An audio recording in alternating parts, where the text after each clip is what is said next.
Good morning everyone. Oogenesis से कुछ important multiple choice questions practice करते हैं। सबसे पहला क्वेश्चन है हमारे पास, मादा युग्मक निर्माण की क्रिया क्या कहलाती है। तो बहुत ही सिंपल सा प्रश्न है और उसे हम अंडजनन या oogenesis कहेंगे, तो आपका आंसर हो जाएगा बी। अंडजनन की क्रिया में एक प्राथमिक oocyte से बनने वाले अंडाणुओं की संख्या कितनी होती है। तो प्राइमरी oocyte से हमें पता है कि लास्ट में एक ही अंडाणु का निर्माण होता है, 3 पोलर बॉडी बनती है, तो आपका आंसर हो जाएगा ए। क्वेश्चन नंबर 3 है हमारे पास, अंडाणु कैसे होते हैं। अचल व द्विगुणित होते हैं, चल व द्विगुणित होते हैं, अचल व अगुणित होते हैं, चल व अगुणित होते हैं। तो अंडाणु जो होते हैं अचल होते हैं व अगुणित होते हैं। अंडाणु उपलब्ध कराते हैं गुणसूत्रों का समुच्चय, एक समुच्चय, पोषक पदार्थ, कोशिका द्रव्य, उपरोक्त सभी। तो सभी अंडाणु के द्वारा उपलब्ध करवाए जाते हैं। नेक्स्ट क्वेश्चन हमारे पास क्वेश्चन नंबर 5, प्राथमिक oocyte होते हैं। तो प्राइमरी oocyte जो होते हैं वो डिप्लॉयड होते हैं, तो डायरेक्ट आप आंसर लगा देंगे बी। द्वितीयक oocyte की बात करें तो प्राथमिक oocyte तो डिप्लॉयड होते हैं, लेकिन द्वितीयक oocyte जो होते हैं वो अगुणित होते हैं, हैप्लॉयड होते हैं, तो आपका आंसर यहाँ पर भी बी हो जाएगा। अंड जनन की सबसे लंबी व जटिल प्रावस्था कौन सी होती है। तो अंड जनन की सबसे लंबी व जटिल प्रावस्था ग्रोथ फेज होती है, वृद्धि प्रावस्था होती है, आपका आंसर हो जाएगा बी। इन क्वेश्चंस को करने से पहले डियर स्टूडेंट्स, आप लोग एक बार जो भी थ्योरी मैंने पढ़ाई है उसके साथ गो थ्रू जरूर हो जाना, तो फिर ये फटाफट से आप लोगों को आंसर्स आ जाएंगे। एक चीज़ यहाँ पर और स्पेसिफाई करेंगे कि मनुष्य के अंदर जो अंडजनन होता है उसके अंदर सबसे लंबी फेज परिपक्वन फेज होती है। बाकी अंडजनन की सबसे लंबी और जटिल प्रावस्था ग्रोथ फेज ही होती है। केवल मनुष्य में आप स्पेसिफाई करेंगे कि ह्यूमन बीइंग में मैचुरेशन फेज जो होती है वो ग्रोथ फेज से भी लंबी होती है। आगे हम देखते हैं क्वेश्चन नंबर 8 हमारे पास, मनुष्य में अंडाणु परिपक्व होता है कितने दिनों में होता है। तो आप सभी लोग जानते हैं कि 14 दिनों में ओव्यूलेशन होता है। मेंढक में अंडे परिपक्व होते हैं, तो ये भी आप डायरेक्ट याद रखेंगे, मेंढक के जो अंडे होते हैं वो 3 वर्ष में परिपक्व होते हैं। अंडजनन की किस प्रावस्था में गुणसूत्र आकार में वृद्धि कर लैंप ब्रुश की आकृति धारण कर लेते हैं। तो अंडजनन की प्रावस्था आपको ध्यान रखनी है ग्रोथ फेज, जिसमें लैंप ब्रुश क्रोमोसोम्स हमें दिखाई देते हैं और स्पेशली एम्फीबियंस में हमें दिखाई देते हैं, मेंढक में दिखाई देते हैं। प्रोटीन में लिपटे एमआरएनए के अणु क्या कहलाते हैं। काफ़ी इंपॉर्टेंट प्रश्न है। प्रोटीन में लिपटे एमआरएनए के जो अणु हैं वो इन्फॉर्मोसोम्स कहे जाते हैं। अंड जनन की क्रिया में कोर्टिकल कणिकाओं का निर्माण कौन करता है या किससे होता है। तो डायरेक्ट आप याद रखेंगे, कोर्टिकल ग्रेन्यूल्स का निर्माण जो है वो गोल्जी बॉडी या गोल्जी काय के द्वारा करवाया जाता है। लैम्ब्रुश गुणसूत्र पाए जाते हैं, तो अभी मैंने ऊपर बताया लैम्ब्रुश गुणसूत्र जो है वो मुख्य रूप से एम्फीबियंस में आपको देखने को मिलेंगे, और आपका आंसर हो जाएगा मेंढक फ्रॉग। क्लाउड्स ऑफ माइटोकॉन्ड्रिया दिखाई देते हैं, तो इंपॉर्टेंट प्रश्न है, एम्फीबियंस में, एविज में, मैमल्स में, सभी में या ए व बी दोनों में। तो आपका आंसर हो जाएगा ए व बी दोनों में, एम्फीबियंस में होते हैं और एविज में क्लाउड्स ऑफ माइटोकॉन्ड्रिया दिखाई देते हैं। नेक्स्ट क्वेश्चन नंबर हम 15 की बात करते हैं, प्रोटीनी पितक पाया जाता है। प्रोटीन युक्त जो पितक है वो किस में मिलता है, कहीं इनवर्टिब्रेट्स में, लोअर वर्टिब्रेट्स में, ए व बी दोनों में, या हायर वर्टिब्रेट्स में। तो आप डायरेक्ट आंसर लगाएंगे ए व बी दोनों, कहीं इनवर्टिब्रेट्स और लोअर वर्टिब्रेट्स में प्रोटीनी पितक देखा गया है, पाया जाता है। कॉर्टिकल कणिकाएं किस में दिखलाई देगी। तो कॉर्टिकल कणिकाएं रेप्टिलिया में, एवीज में, मेमलिया में, मेमलिया अंडकोशिका में, इनमें से कोई नहीं। तो इन तीनों में कॉर्टिकल कणिकाएं नहीं दिखलाई देगी। आगे हम बात करेंगे कि ये किन में स्पेशली दिखाई देगी, मैमल्स में भी कुछ एक्सेप्शन हम देखेंगे, लेकिन इन तीनों में अभी आंसर आपका जाएगा इनमें से किसी में भी नहीं दिखाई देगी। एम्फियोक्सस के अंडाणु में कौन सा पितक पाया जाता है। तो एम्फियोक्सस के अंडाणुओं में कणिकामय पितक पाया जाता है, ग्रेनुलर योग यहाँ पर मिलता है। डायरेक्ट आपको आंसर लगाना है। बिंबाणु पितक किस में मिलता है। तो बिंबाणु पितक जो है अधिकांश कशेरुकियों में, अधिकांश अकशेरुकियों में, निम्न कशेरुकियों में, सभी में। तो अधिकांश कशेरुकियों में योग प्लेटलेट या बिंबाणु पितक पाया जाता है। कीटों में पितक का निर्माण कहाँ होता है। कीटों में पितक का निर्माण काफ़ी इंपॉर्टेंट प्रश्न है, वसाकायों या फैट बॉडीज़ में होता है। योग का फॉर्मेशन जो होता है वो फैट बॉडीज़ में होता है। स्तनधारियों में अपवाद स्वरूप किन में कॉर्टिकल ग्रेन्यूल दिखाई देते हैं। खरहे में, मनुष्य में, एवं भी दोनों में, व किसी में नहीं। तो खरवे मनुष्य में, दोनों में दिखाई देते हैं। तो काफ़ी इंपॉर्टेंट प्रश्न है, आप ध्यान देंगे यहाँ पर। अंडाणु कौन सी विधि द्वारा पितक ग्रहण करता है। तो ये भी बहुत इंपॉर्टेंट प्रश्न है।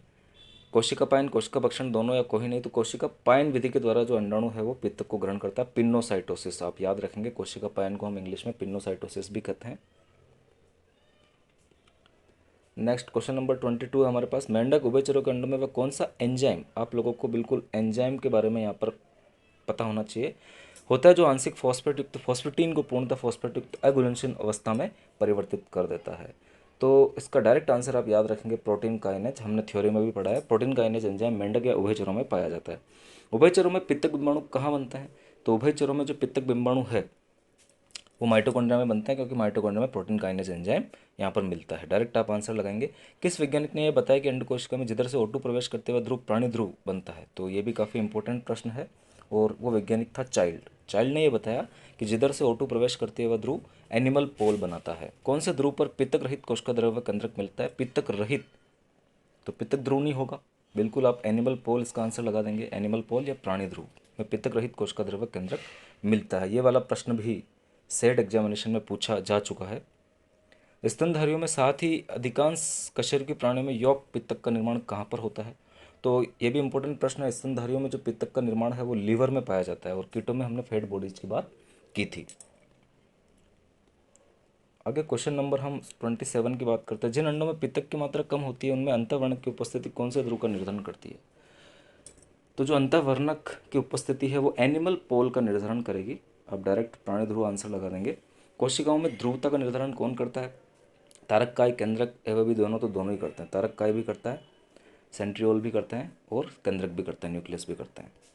स्तनधारियों के अंडों में किस भाग में आरएनए ज़्यादा होता है, या जिस भाग में आरएनए ज़्यादा होता है, स्तनधारियों के अंडों में जिस भाग में आरएनए ज़्यादा होता है वो कौन सी सतह बनाता है, तो जिस भाग में आरएनए ज़्यादा होगा वो आपका पृष्ठ सतह बनाएगा। तो आप डायरेक्ट आंसर यहाँ पर लगाएंगे, पृष्ठ सतह वो बनाएगा, कि स्तनधारियों के अंडों में आरएनए जिस भाग में ज़्यादा होगा वो आपकी पृष्ठ सतह बनेगी, डोर्सल सरफेस।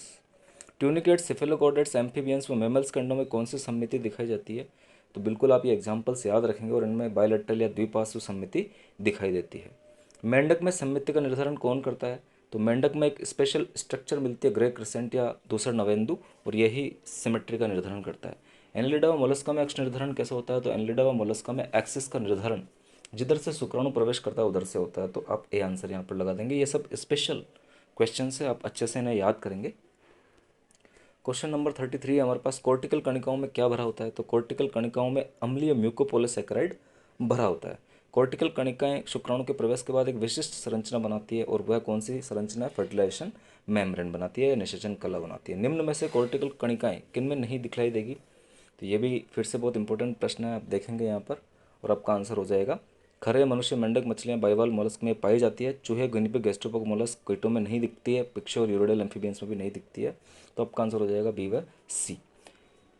कणिका में पित्तक पाया जाता है, तो जो ग्रेनुलर यॉक है वो ओलिगोलेसेथल एग में मिलता है, हमने पढ़ा है, तो आपका आंसर हो जाएगा अल्पपित्त के अंडों में। वे अंडे जिनमें पित्तक की मात्रा समान रूप से वितरित होती है उन्हें हम क्या बोलेंगे, तो डायरेक्ट आपको आंसर लगाना होमोलेसेथल एग, क्योंकि पित्तक की मात्रा एक समान, होमोलेसेथल एग हो जाएंगे वो। क्वेश्चन नंबर आगे हम 38 की बात करते हैं। कीटों के अंडे कैसे होते हैं, काफ़ी इंपॉर्टेंट प्रश्न है। सेंट्रोलेसेथल एग होते हैं, तो केंद्र पित्त के आप लगा देंगे। पक्षियों के अंडे, पक्षियों के अंडों में बहुत ज़्यादा पित्तक मिलता है, तो बहुपित्त के होते हैं। यूथेरियन स्तनधारियों के अंडे होते हैं, उनमें पित्तक बहुत कम होता है, तो अल्प पित्त की अंडे यहाँ पर दिखाई देंगे आपको। मेंढक के अंडे, ये प्रश्न भी कितनी बार पूछा हुआ है, मीजोलेसितल प्रकार के होते हैं, मध्यम पित्त के प्रकार के होते हैं। अंडाणु के वल्कुट स्तर में तंतु किस प्रोटीन के बने होते हैं, तो अंडाणु का जो कॉर्टेक्स स्तर होता है उसके अंदर टेंसिबल प्रोटीन के तंतु पाए जाते हैं, तो आप आंसर लगा देंगे डी, टेंसिबल प्रोटीन टीपी।